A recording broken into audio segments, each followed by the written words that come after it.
Hey, it's Tucker Carlson. The Biden administration arrested Donald Trump this afternoon. They had him arraigned and fingerprinted in a Miami courthouse like the accused felon he now technically is. These were the first steps in a process that is designed to put Donald Trump behind bars for the rest of his life. Cable news carried every moment of it live. It's unprecedented, they told us, with what looked like shock. But they weren't shocked. They knew this was coming. Everyone who's paid attention knew it was. What just happened was always going to happen. It's been inevitable since February 16th, 2016. That's the day Donald Trump made a blood enemy of the largest and most powerful organization in human history, which would be the federal government. Despite what you may remember, it wasn't anything that Trump had said about immigration or trade with China or rapists from Mexico.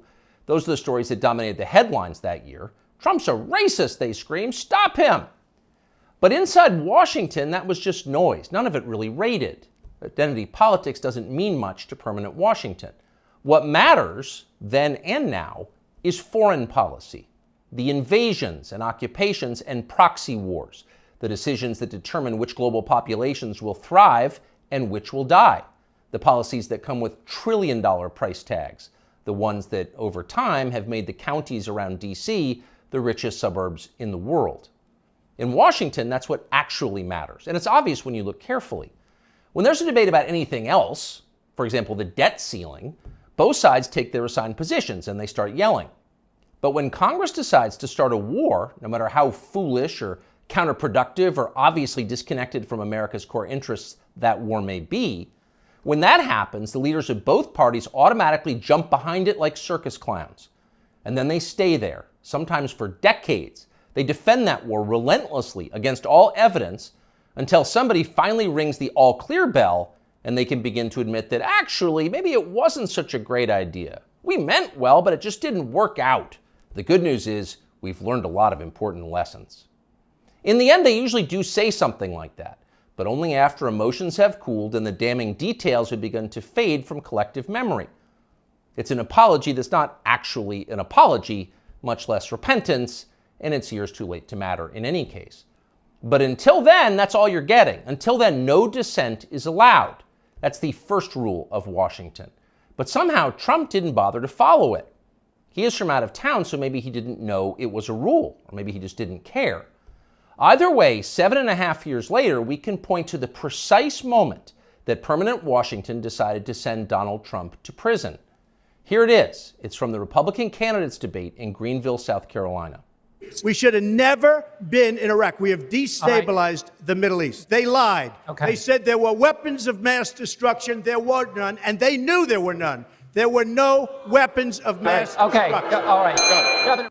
We should never have been in Iraq, Trump said. We destabilized the Middle East. Now, by the time Trump said that, a lot of Republican primary voters were starting to reach the same conclusion. How could they not?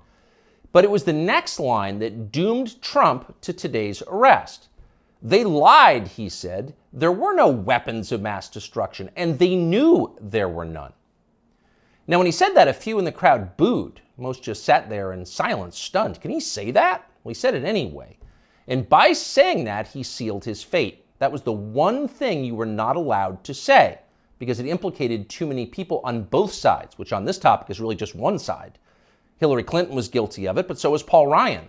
All of them were guilty. They all knew, they all lied.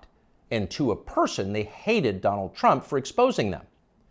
After that, it was pretty clear that even if he did get elected president, Trump was going to have a very hard time controlling the federal government he was supposed to be in charge of. Most of permanent Washington decided that thwarting Trump was the single most important mission in their lives. Everything depended on it. Many of them said so publicly. But others didn't say so publicly. In fact, the stealthier ones took another path. They ran toward Trump, not away from him. They sucked up to him. They ingratiated themselves with the man they intuitively understood was susceptible to flattery, which Trump is. And they did this in order to subvert his new administration from the inside. There were a number of these, and you could spot them immediately. They were flatterers. Invariably, the ones who flattered Trump the most hated him the most and disagreed the most strongly with his views. You saw them in the hallways of the White House and at press conferences.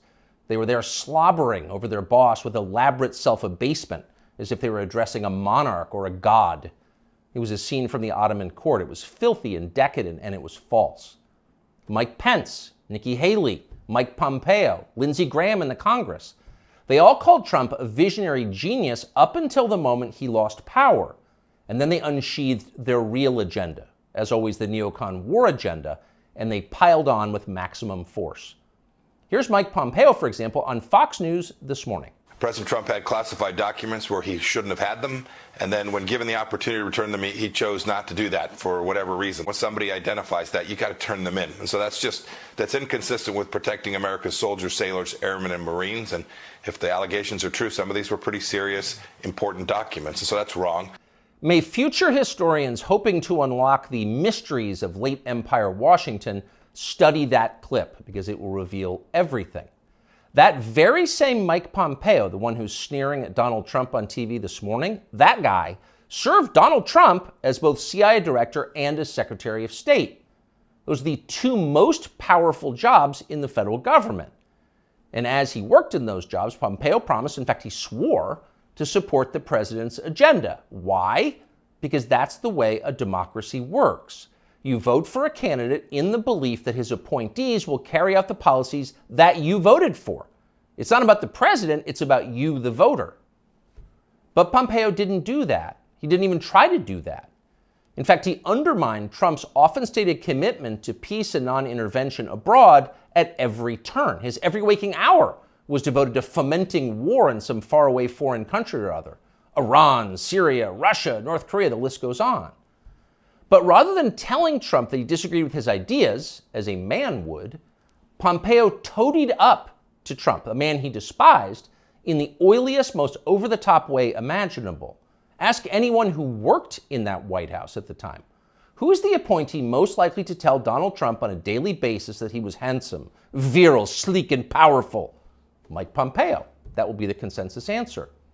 Those of us who saw firsthand Pompeo's relentless kowtowing will never forget it. It was indelibly repulsive.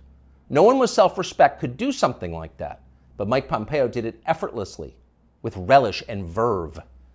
Now, this same person is telling Fox News viewers that he fears for the safety of our military, our soldiers, sailors, airmen, and Marines, in the approved phrase, because Donald Trump took some classified documents home and didn't immediately return them to the National Archives? What a lie that is.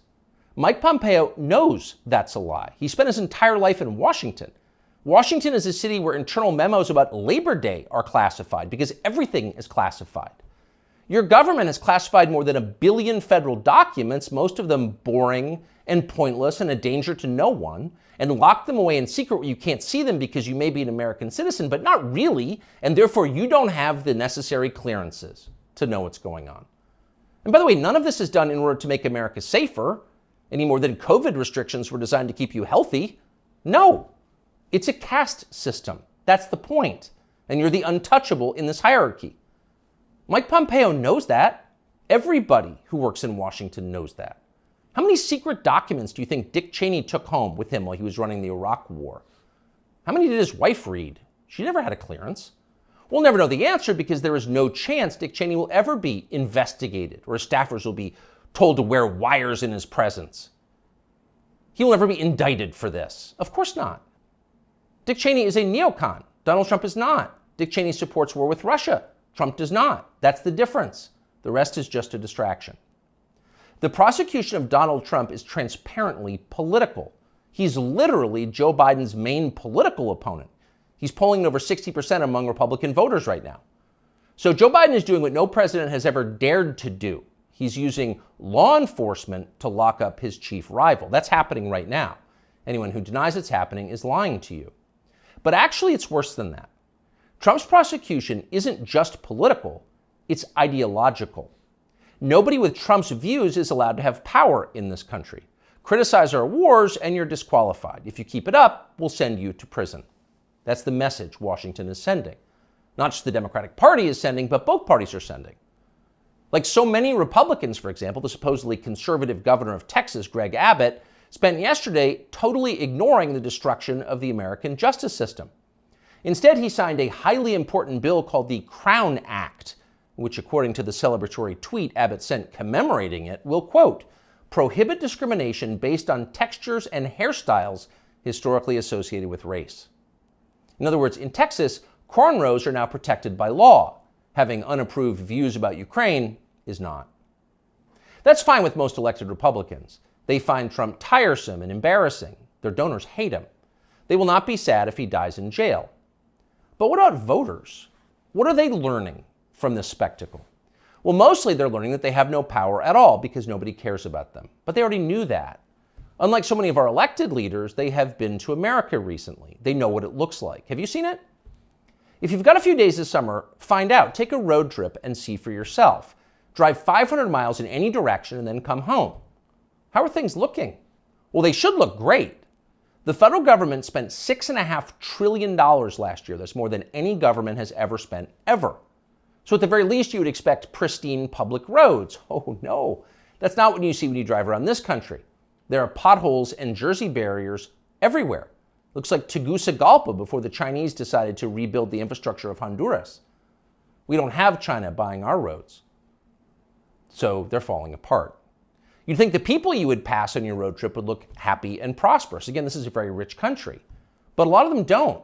Quite a few appear to be strung out on drugs. You see them shuffling by shuttered storefronts in small towns. And you wonder, as you see all of this, where did all the money go? It's certainly not here. Well, it's in Washington. It's in Fairfax and Loudoun counties, and in leafy, perfectly manicured Northwest D.C. And of course, a huge chunk of it went to Ukraine, to Zelensky and his friends. Not because you voted for that. You didn't vote to give it to them. You never would. But because Joe Biden and his many allies, from Chuck Schumer to Mitch McConnell to Paul Ryan, and every single news anchor on all of television, all of them believe that Ukraine, its borders, its future, its infrastructure are all more important than the town that you live in. They sincerely think that, and it's obvious. Everyone in power thinks that, except for Donald Trump. Whatever else you say about him, Trump is the one guy with an actual shot at becoming president who dissents from Washington's long-standing pointless war agenda. And for that one fact, they're trying to take Trump out before you can vote for him. And that should upset you more than anything that's happened in American politics in your lifetime. Even if you don't plan to vote for Donald Trump, even if you would die before voting for Donald Trump, which is your right and a lot of good people feel that way, even still, the destruction of our democracy, which is the right of voters to support any candidate they want, even candidates who don't want war with Russia, the destruction of that should keep you up at night. Yes, Donald Trump is a flawed man, but his sins are minor compared to those of his persecutors. In this life, we don't get to choose our martyrs. We can only choose our principles, and America's are at stake. You often hear people say the news is full of lies. In Kennedy's motorcade, 239 people. The death of Jeffrey Epstein.